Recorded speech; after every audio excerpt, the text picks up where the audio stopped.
Hi guys, welcome to Malaysia. We made it to the top. Come spend a day with me in Kuala Lumpur during the Malaysian Open 2024.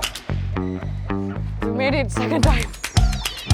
So for today, firstly, obviously we're gonna have breakfast.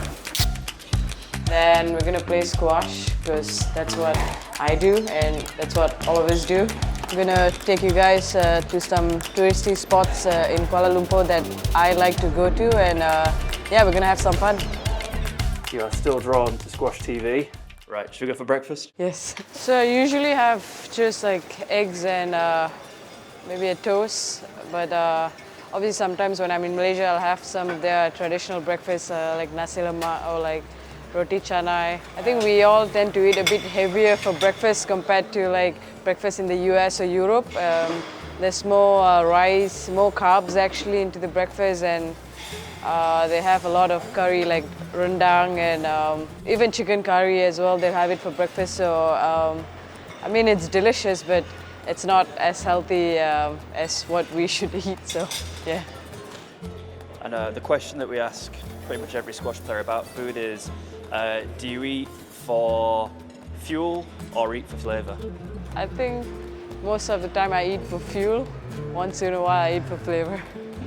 Thank you. Diplomatic answer. I'm mostly a tea drinker, but then once in a while I'll take the coffee. It's good. You've not got the squash player curse of being addicted to coffees and you don't go on like wild goose chases to try and find good coffee everywhere you go. No, I am actually like during tournaments I like to find good coffees, but I just feel the mission ones are pretty bad. So you got an extra cup of tea if you want. Thanks. As you want. Okay. Say hi. Sorry. Hi everyone, this is Rachel Anur from Malaysia. I think one fun fact about her is she needs to have her meals on time, if not she gets hangry. Hi guys, this is Sivasangari Subramaniam from Malaysia, and she falls asleep in 30 seconds every night, consistently. I'm gonna hit with Georgia Adderley. Yeah, I mean I hit with her 2 days ago as well, so we both have a rest day, so we're hitting again today, and I think just more of playing some condition games and try to move around, but not too much as well because I have a match tomorrow, and yeah, that's about it. Thank you. The plan today is rest day today, so just keep things ticking over really, probably do a bit of everything. How would you rate Siva as a training partner on a scale of 1 to 10? Well, gotta be 10, she sat beside me, so no, she's great. Yeah, we had a good hit the other day, similar kind of thing. It was the day before both of our first matches, so just kind of bit of everything. Obviously we weren't actually playing on the glass court which we were playing, so it's a little bit different playing on a different court, but just kind of both focused on our own things, and we had a good hit, so it was good.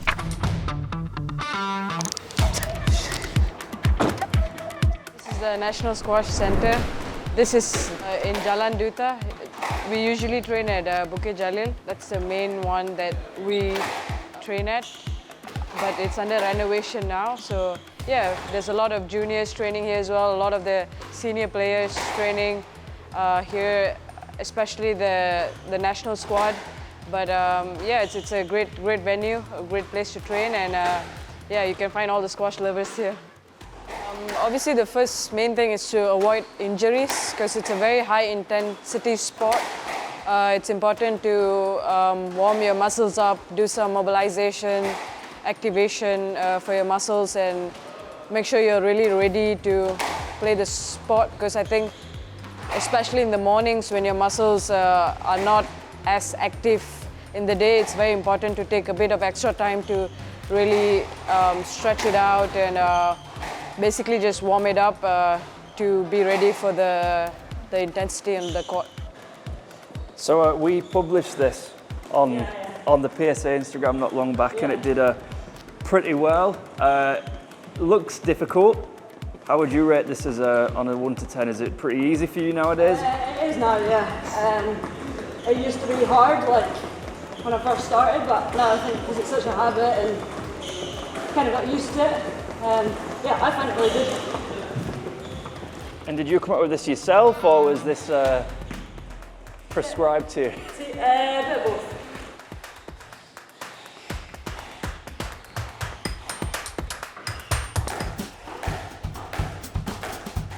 This is the first exercise we're doing. It's drop drive, both drive, just to warm ourselves up before we start playing. Obviously, like, I've trained with Ramit a lot, and we've done this drill a lot of times, and I think it's the hardest to do it with him because he volleys at basically everything. Okay, so we finished our first drill, so now we're moving into just straight drives with some low kills, just to try and get our accuracy before we move to the condition games. I think the perfect drive for me is in between at the back of the service box and the back wall, and then of course, when you're under pressure, you try to lift the drives and keep it as tight as possible to the wall.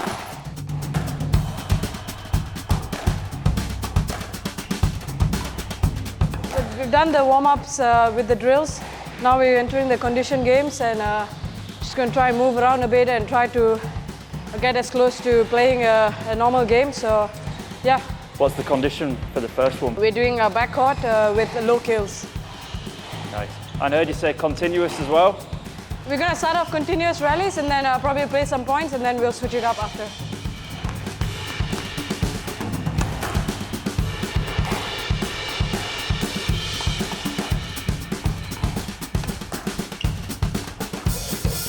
Talk me through the conditions on that court. Obviously, you can't see through the video, but what's it like on that court right now? Yeah, I mean, it's hot.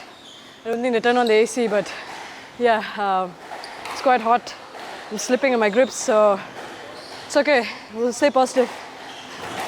We were going to do 11 points, but we ended up doing 9 because I think it's just too hot out there.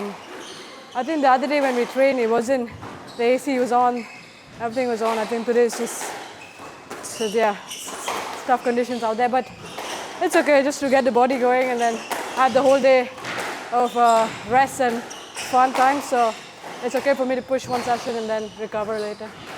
This is my favorite shirt. Let's have a look. My favorite shirt. Ironic. Okay, squash is done. Now we're gonna head to Yellow Brick Road for brunch or maybe lunch. Brunch or lunch, cool. And we've got a special guest driver. Am I right? It's there. Hello. So the women's side of the game Yeah. has grown kind of exponentially, especially in the last 4 or 5 years, where now women's matches are kind of pulling as many, if not more, views than the men's matches. What would you say has spearheaded the growth in women's squash, and why is it kind of nowadays become as big as it is? I think firstly, I think a lot of the viewers like to watch women's game compared to the men's, maybe because it's not as lengthy, the rallies are not as long, and you know, women's tend to make they're more shot makers compared to the men's. They love the long rallies and they love to play a 70-minute match or more than that. So I think that's one of the reasons why the women's get more viewers nowadays, and a lot of us are pushing for the top spot, right? Like we're playing the sport to become to be our best in that sport, and we are individual sport. We just have one category, men's and women. So let's just put squash away. When sports science is growing behind squash, so I think a lot of them are, you know, in the gym session, it's more squash related specific, whereas like I think if like it's 10 years back or 20 years back, the technology or the sports science is not as advanced as what it is now. So I think that will also make a huge change to the women's game, I feel, individually. So yeah.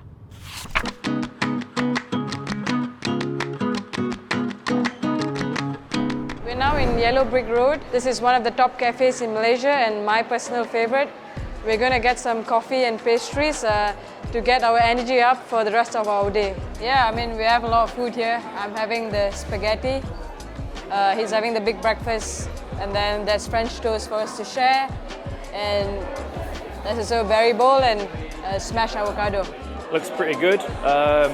Tuck in, I reckon.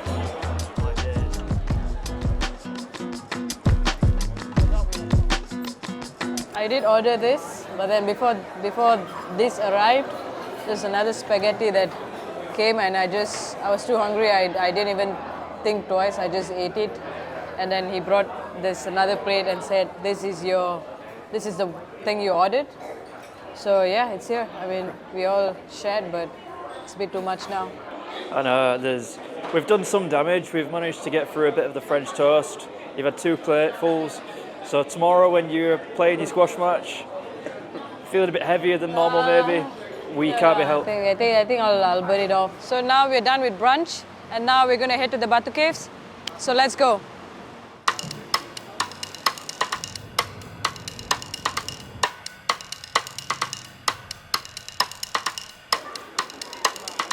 So welcome back, guys. We're at Batu Caves now. Here are the steps. There's 272 steps that we need to climb up to get to the top Hindu temple, and yeah, let's go.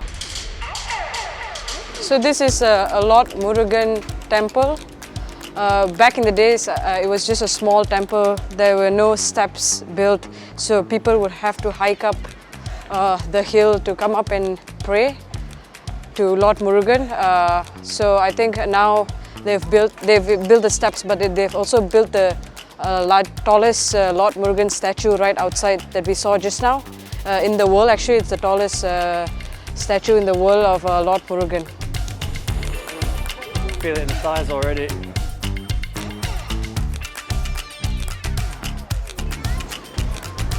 We made it to the top. I don't come here as often, but whenever there's some special prayers with my family, I do come here. Maybe twice a year, 3 times a year, I would come here. I think it's both. It's both a very religious place, but also a very touristy place. As you can see, a lot of tourists are walking around. But I think mainly if I come here for the prayers, and I think it's also special because it's in a cave. Is there a reason for it being so high up, or is it just? I think back in the days they discovered that there's a temple, because I think, there's a lot of temples that we don't know that is in the cave, especially Hindu and Buddhism temples. But this is one of them, and I think it just got really popular because they built up the steps that is easily more accessible to a lot of other people. How did you feel when you found out that squash had made it into the Olympic Games? Just, I mean, obviously very excited, very happy as well. I think a lot of years we've been fighting to get into the Olympics, so many years, ever since Nicole, or even way back then. Like we Malaysians always say if squash was in the Olympics, Nicole would have won gold medals for us. So I think, since now it's added to Olympic, I'm excited, happy, but at the same time there's a bit of pressure as well. To represent the country and win maybe the first gold medal for Malaysia, because Malaysia has never won a gold medal in the Olympics. So yeah.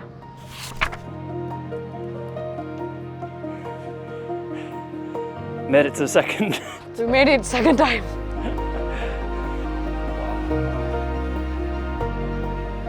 So guys, we've made it at the top of the Batu Caves, and we're at the traditional Hindu temple. It's a very nice place. I'm a very religious person, so it's very nice to take my time away from a tournament, a chaotic place, to a very peaceful and mindful kind of environment, just to get away from all those busy and stress time.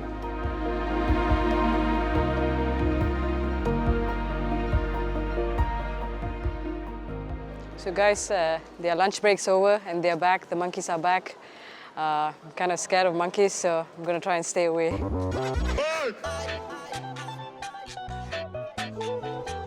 Oh, they went to the rubbish bin to take the stuff.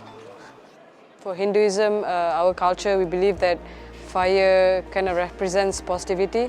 So I think anyone who does any kind of wows, they tend to light up a fire. Maybe another way is breaking a coconut as well. I think they don't do it here, but in certain temples we do break coconuts to fulfill our vow as well.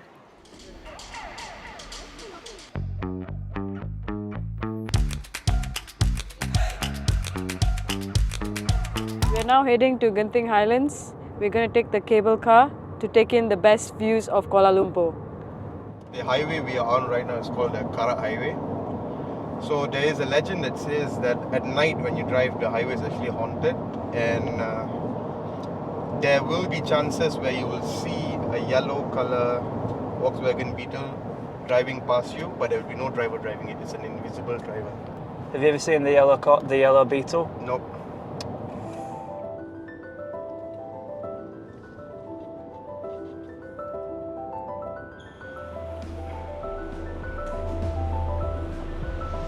Look at the size of the queue. Here we are, the cable cars. We're gonna go to the top. Unfortunately, it's raining, but thank God it's covered, so let's go.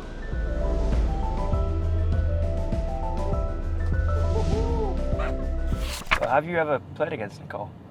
I've actually played against her in last Asian Games finals. I was actually 2-1 up and I lost 3-2.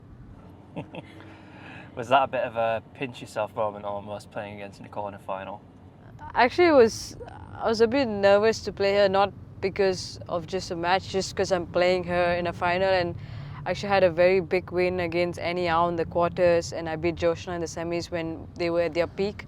So I actually had like 2 big upsets. So I was very excited to go play Nicole, but at the same time I was like, oh, she's an icon in Malaysia, and like I look up to her as well. So it was a huge game for me, and it was actually also her birthday on that day. So I guess I gave her a present for her birthday. But yeah. So I'm at an accident in 2022 summer. It was a pretty bad car accident. I had a couple of facial fractures, and I had a C1 fracture on my neck, which was the most dangerous one in terms of getting back playing squash again. I had 2 surgeries, one for my facial cut on my forehead, and the second one was for my jaw because I had a broken jaw. And then, 2 weeks later, I was in the hospital for 2 weeks. After that, I went back home. I was recovering at home, but I think I started rehab, doing some cycling work and stuff like that 3 weeks after that because I just couldn't stay at home. But again, my face was all swollen up. I was wearing a hat and going out and stuff like that. But yeah, in terms of getting back into squash, I think it took me about 6 months, 5-6 months. But even then, I wasn't fully recovered yet, like, because I couldn't get back my range in terms of the turning of my neck. But I started playing again for my college, Cornell squash, in January. That was my first match back. But again, I wasn't really 100%. I wouldn't even say I don't even know if I was like literally 80%. I think maybe just 50 or 40, less than that. I think I only fully recovered after last summer, I would say. Not this one, the previous summer 2023, where I put in a lot of work on my rehab and also like physically and mentally as well. I think mentally it was as tough physically, but here I am now. Yeah.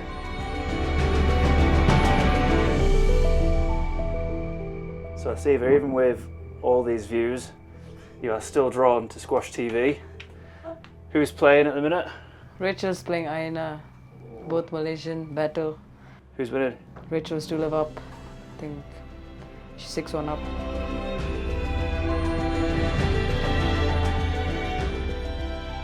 So here we are at the top of Genting Highlands. I was going to show you the view. Unfortunately, it's closed, but hopefully the SQUASHTV editor will find some nice footage for you guys.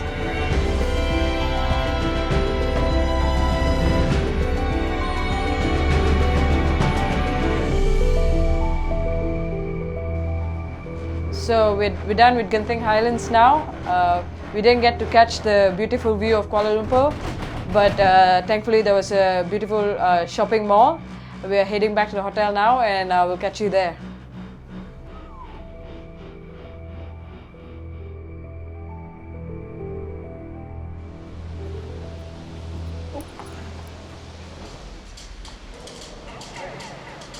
We're back at the hotel now.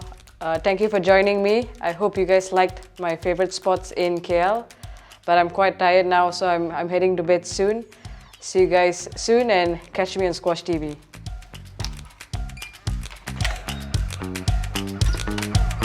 Oh yeah. I didn't bring the key, what the fuck? I wait, hold forever.